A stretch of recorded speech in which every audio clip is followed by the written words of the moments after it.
Hello बच्चों, let's read the question. The question says which of the following is a secondary alkyl halide? Option 1 isobutyl chloride, option 2 isopentyl chloride, option 3 neopentyl chloride and option 4 isopropyl chloride. So इस question में जो की concept हम use करेंगे वो है classification of alkyl halide. अब alkyl halide जो है वो बहुत तरीके से क्लासिफाई किया जाता है. One of the type of classification जो होता है वो होता है कि alkyl halide based on compounds containing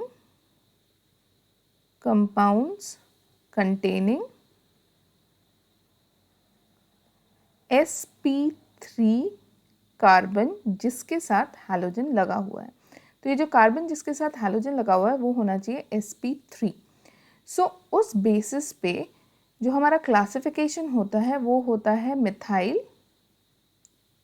methyl, फिर आता है प्राइमरी, फिर आता है सेकेंडरी एंड एट लास्ट आता है टर्शरी.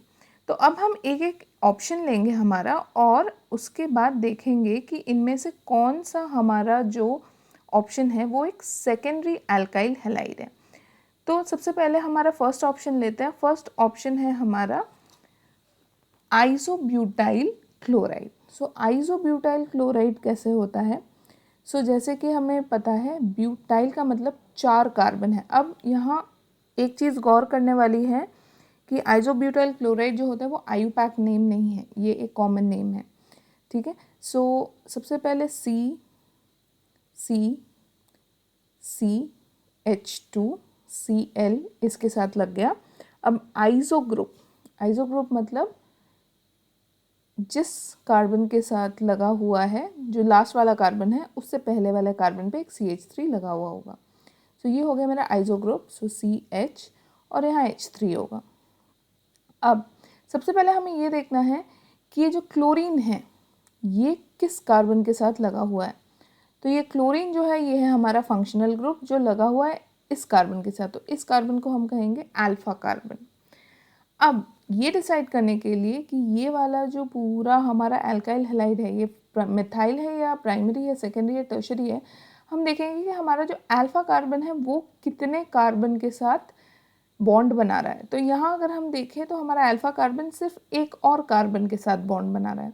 तो ये हो जाता है हमारा प्राइमरी एल्काइल हैलाइड. नेक्स्ट आते हैं हमारे सेकंड ऑप्शन पे. हमारा सेकंड ऑप्शन है आइसोपेंटाइल क्लोराइड. आइसोपेंटाइल क्लोराइड अगर देखा जाए तो 5 कार्बन रहेंगे इसमें. आइसोपेंटाइल क्लोराइड होता है CH2Cl और इसके साथ एक CH3 लगा हुआ होगा, H. तो अब अगर यहाँ देखें तो हमारा जो अल्फा कार्बन है जो हमारे फंक्शनल ग्रुप के साथ जुड़ा हुआ है वो है ये. और यहाँ भी अगर हम देखें तो अल्फा कार्बन एक ही और कार्बन के साथ बॉन्ड बना रहा है. तो ये भी हमारा प्राइमरी कार्बन होगा. ओके, आते हैं हमारे थर्ड ऑप्शन पे. थर्ड ऑप्शन जो है वो है नियोपेंटाइल क्लोराइड. नियोपेंटाइल क्लोराइड होता है CH3C, CH3, CH2, CH3. ये होता है हमारा नियोपेंटाइल क्लोराइड. अगर नियोपेंटाइल क्लोराइड हम देखें तो नियोपेंटाइल क्लोराइड में क्लोरीन हमारा फंक्शनल ग्रुप है, ये है हमारा अल्फा कार्बन. अल्फा कार्बन जुड़ा हुआ है सिर्फ एक और कार्बन के साथ. ये भी हुआ हमारा primary alkyl halide.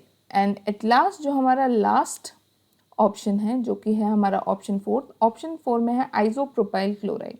Isopropyl chloride होता है CH3CHCl CH3. तो यहाँ अगर हम देखें तो हमारा जो अल्फा कार्बन है वो है ये वाला, क्योंकि ये फंक्शनल ग्रुप के साथ अटैच्ड है. तो अल्फा कार्बन जुड़ा हुआ है और 2 कार्बन के साथ बॉन्ड बना रहा है और 2 कार्बन के साथ, यानी ये हो जाता है हमारा secondary halide, alkyl halide. So therefore अगर हम क्वेश्चन को देखें, which of the following is the secondary alkyl halide, so the final answer for this question is option 4. Isopropyl chloride is a secondary alkyl halide. Hope you understood well. Best of luck.